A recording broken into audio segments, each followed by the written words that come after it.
आज director of CTET CBSE के द्वारा एक ऐसी खबर आई है केवीएस एनवीएस जॉइंट नोटिस को देखकर या उससे संबंधित कि आपकी पैरों तले जमीन खिसक जाएगी। तो प्लीज ध्यान से सुनना। हेलो दोस्तों, आप सभी का स्वागत है आपके अपने परिवार टीचर्स अड्डा 24/7 पर। मेरा नाम निधि अरोरा है। जैसे कि हमें पता है कि केवीएस एनवीएस के जॉइंट नोटिस का एप्लीकेशन प्रोसेस अभी जारी है। 14 नवंबर को इसके एप्लीकेशन फॉर्म निकले थे और अभी तक आज 26 नवंबर है और अब तक करीबन 11 लाख स्टूडेंट्स ने रजिस्टर किया है इस पूरे के पूरे प्रोसेस में। अब इस दौरान बहुत सारे स्टूडेंट्स को बहुत सारे डाउट्स आ रहे हैं। उन डाउट्स को पब्लिक नोटिस में एड्रेस किया है सीबीएसई के डायरेक्टर ने। क्या क्या डाउट्स हैं? सबसे पहले तो डाउट बताऊंगी और उसके बाद उसका इंटरप्रिटेशन भी बताऊंगी कि अब आपको किस बात को लेकर चौकन्ना हो जाना चाहिए। पहली चीज, यहां पर यह बोला गया है कि अभी तक जो 11 लाख प्लस रजिस्ट्रेशंस हुए हैं वो सक्सेसफुली सबमिट कर चुके हैं अपने एप्लीकेशन। तो इसके बावजूद भी हजारों लाखों ऐसे स्टूडेंट्स हैं जो कॉन्स्टेंटली आरटीआई भेज रहे हैं या फिर ग्रीवेंसेस भेज रहे हैं कि वो अपना फॉर्म सबमिट नहीं कर पा रहे हैं। उन्होंने ये प्रूफ दिया है 11 लाख सक्सेसफुल सबमिशन का कि आप लोगों को परेशान होने की कोई जरूरत नहीं है, क्योंकि पोर्टल में कोई परेशानी नहीं है। क्लियरली आप सब सबमिट कर सकते हैं अपने एप्लीकेशन फॉर्म। आप नहीं कर पा रहे उसके पीछे जो ठोस कारण है वो आपकी एलिजिबिलिटी है। तो उन्होंने स्पष्ट ये चीज जारी की है कि केवीएस और एनवीएस में सेम पोस्ट में एलिजिबिलिटीज अलग अलग हो सकती हैं। तो आपको एडमिसिबल है, सजेस्टेड है कि आप फॉर्म फिलिंग से पहले एलिजिबिलिटी देखें। भले ही उसमें पॉइंट का या थोड़ा सा असर आ जाए, पर वो एलिजिबिलिटी में डिफरेंस होने की वजह से आप उस पोस्ट में अपीयर नहीं हो पा रहे हो, इसलिए वो पोर्टल में आगे प्रोसीड नहीं कर पा रहा है एंड हेंसफोर्थ आप सबमिट नहीं कर पा रहे हो। सो इसलिए अपनी एलिजिबिलिटी को ध्यान से देखें। अगर आप मीट कर रहे हो उन एलिजिबिलिटी को, उसके एक एक पॉइंटर को, तभी आप फॉर्म फिलिंग में आगे बढ़ पाओगे, वरना आप इनएलिजिबल हो, अयोग्य हो। ठीक है। दूसरी चीज, कोई भी ऑफलाइन रजिस्ट्रेशन ना करें, क्योंकि लाखों स्टूडेंट्स ऑफलाइन रजिस्ट्रेशन की कोशिश कर रहे हैं, उसका सबमिशन नहीं होगा, एक्सेप्ट नहीं होगा। तीसरी चीज उन्होंने बोली है कि आप अपनी एलिजिबिलिटी चेक कर लें ध्यान से। चौथी चीज ये बोली है कि जस्ट इन केस किसी स्टूडेंट को पेमेंट इशू आ रहा है, ठीक है, कि पेमेंट हम अपडेट नहीं कर पा रहे हैं पोर्टल पे या फिर फेल्ड ट्रांजैक्शन आ रही है, तो इन्होंने अपने नोटिफिकेशन में सीरियल नंबर 16 पेज नंबर 34 पे क्लियरली मेंशन किया है कि अगर कोई अपडेट नहीं है तो आपको पेमेंट दोबारा करनी पड़ेगी और इसके लिए केवीएस जिम्मेदार नहीं है। आपका जो बैंक अकाउंट है उसमें रिफंड आ जाएगा एक हफ्ते में, पर पेमेंट आपको दोबारा करनी पड़ेगी क्योंकि 4 दिसंबर आखिरी डेट है।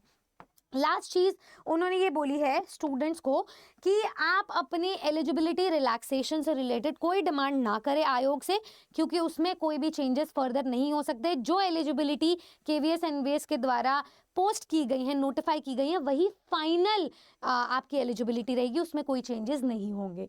ये सब चीज़ों को समझने के बाद मेरा एक पॉइंट या एक गाड़ी पर सुई आके अटक जाती है, वो है 11 लाख रजिस्ट्रेशन। अब देखो, सोचने वाली बात है कि केवीएस एनवीएस की एप्लीकेशन डेट 14 नवंबर से शुरू हुई और आखिरी डेट अभी भी बाकी है, लेकिन महज 10-12 दिनों में 11 lakh plus registration submission successful हो चुके हैं। मतलब लाखों स्टूडेंट्स वैसे भी ट्राई कर रहे हैं जो सबमिट नहीं कर पा रहे, पर इन्होंने तो फ्लो में रजिस्टर कर ही लिया, सबमिट भी कर दिया है। और अब आपके पास समय बचा है 4 दिसंबर का। हो सकता है कि एप्लीकेशन फॉर्म की प्रक्रिया 1-2 दिन एक्सटेंड भी हो जाए और हो सकता है ना भी हो, लेकिन लास्ट के समय में जब स्टूडेंट्स फॉर्म फिलिंग को समझते हैं, पहचानते हैं, तो और ज़्यादा नंबर ऑफ स्टूडेंट्स रजिस्टर करते हैं और सबमिट करते हैं। तो आप ये मान सकते हो कि आपका ये जो काउंट है ना, ये डबल भी हो सकता है। ये काउंट कुछ % से आगे भी बढ़ सकता है, कुछ भी हो सकता है, पर ये 11 लाख से फॉर श्योर ज़्यादा है। इसका मतलब क्या है? देखो, अब आपके सरकारी नौकरी तक पहुंचने के लिए ना कुल 40 दिन रह गए हैं, पर उन 40 दिनों में आपको भौकाल मचता हुआ कंपटीशन दिखाई देगा। कैसे? अगर total registration as of today, as of 26 नवंबर 11 लाख है, तो टोटल नंबर ऑफ वैकेंसीज उसके अगेंस्ट कितनी है? 14,000 प्लस। मान लो ये 15,000 भी है या 14,000 तक ही है, टीचिंग पोस्ट पे भी अगर मैं मान के चलूं, तो आपकी जो एक सीट पर कंपटीशन दिख रहा है, नंबर ऑफ स्टूडेंट्स दिख रहे हैं, वो कम से कम 78 प्लस है और ये बढ़ेगा काउंट, ये 100 तक पहुंचेगा काउंट। अब सोचो, एक ऐसी शिक्षक भर्ती जो एक सीट पर 100 बच्चों का कंपटीशन लाकर दे दे आपको। पहले एक ऐसा समय होता था जब एक सीट पर 15-20 स्टूडेंट्स की फाइट होती थी, तब भी एग्जाम का लेवल डिफिकल्ट माना जाता था। अब वो समय आ गया है जहां पर एक सीट पर 100 बच्चों की फाइट है, तो वो नौकरी लेना मुश्किल से नामुमकिन तक नजर आता है स्टूडेंट्स को। तो आपको मेहनत भी डबल ट्रिपल क्वाड्रुपल यानी कि 10 गुना और ज्यादा बढ़ाकर करनी पड़ेगी। तो यहाँ पर मैं आपको सीधा साफ बात बता देती हूँ, अगर कोई ये आम नौकरी होती, मान लो आपके पास सारी क्वालिफिकेशन है, आप प्राइवेट नौकरी के लिए जा रहे हो, तो एक प्राइवेट इंस्टीट्यूट में 25 से 30 हजार सैलरी काफी अच्छी मानी जाती है। पर ये केंद्रीय शिक्षक भर्ती बनने की सैलरी है, जिसको आप ड्रॉ करोगे 80 हजार की सैलरी पर। मतलब आपके जो एक दिन की सैलरी जो आप ड्रॉ करोगे वो होगी 2500 से भी ऊपर। और जब आपका महंगाई भत्ता बढ़ेगा अगले साल तक 8 पे कमीशन के साथ, तो ये और ज्यादा बढ़ जाएगा, ऑलमोस्ट 3000 तक पहुंच जाएगा। तो 3000 पर डे की सैलरी वही ड्रॉ कर सकता है स्टेबिलिटी के साथ, रेजिडेंशियल अलाउंसेस के साथ, फैसिलिटीज के साथ, जिसके पास ज्ञान हो, जिसके पास सब्जेक्ट मास्टरी हो, जिसके पास वो पेपर 1 को क्रैक करने की एक नॉलेज हो और एक कोड हो। वो कोड आप क्रैक कर सकते हो हमारे साथ। समय आपके पास बहुत कम बच गया है, 40 दिन भी नहीं बचे हैं, पर वो सरकारी नौकरी तक पहुंचने का रास्ता, एक सीट पर 100 बच्चों को बीट करने का रास्ता हमारे पास है। अब आप चाहें तो एक बार विजिट कर लीजिए RR24/7 वेबसाइट या फिर एप्लीकेशन को, जहां पर हम लगभग सारे सब्जेक्ट्स कवर कर रहे हैं। जैसे आप गूगल पे जाएंगे, RR24/7 स्टोर पे क्लिक करेंगे तो यहाँ पे देखिए ऑल कोर्सेज, और आप टीचिंग पे जा सकते हैं। आप KVS या NVS के किसी भी एक बैच में क्लिक कर सकते हैं। मान लो मैं KVS TGT के बैच में गई, मैंने व्यू ऑल पे देखा, तो सबसे प्राइम बात फैक्टर ये है जो टीचर्स अड्डा को बाकी सब फैक्टर से, सब पूरी इंडस्ट्री से अलग करता है, कि हम यहाँ पर लगभग सारे सब्जेक्ट्स कवर करवा रहे हैं आपके सिलेक्शन के लिए। हम Tier 1 Tier 2 की स्मार्ट और साथ तैयारी करवाते हैं, ताकि Tier 2 तक जब समय आए तो आपको अलग से बैच ना परचेज करना पड़े, आपकी सब्जेक्टिव नॉलेज भी यहीं से पक्की हो जाए, और आपका क्रिटिकल एनालिसिस, आंसर राइटिंग भी स्ट्रेंथन साथ के साथ होता रहे। तो Tier 1 प्लस Tier 2 की तैयारी, KVS प्लस NVS की जॉइंट तैयारी हम यहाँ पर करवाते हैं। यहाँ पर आप किसी भी एक बैच पे अगर क्लिक करेंगे, उसके बाय नाउ पे जाएंगे, आप चाहें तो नीचे दिए गए नंबर पे कॉल भी कर सकते हैं। यहाँ पे डिस्काउंटेड कूपन कोड है Y449, अप्लाई करेंगे तो देखिए आपका जो 10,500 का बैच था वो आपको मिल रहा है 2103 रुपए का।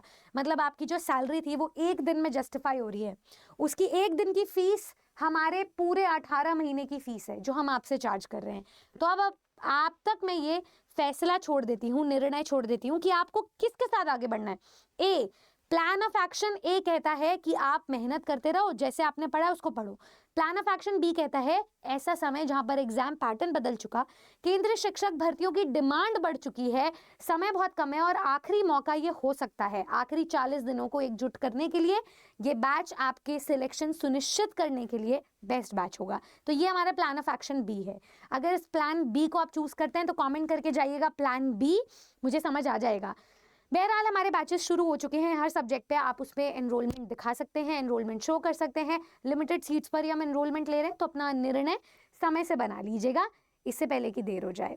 Thank you so much everybody. I hope आपको ये इंटरप्रिटेशन समझ आया कि क्या क्या इंपॉर्टेंट बातें हैं जो KVS NVS आप तक पहुंचाना चाहते हैं और आपको किस हिसाब से तैयारी करनी है।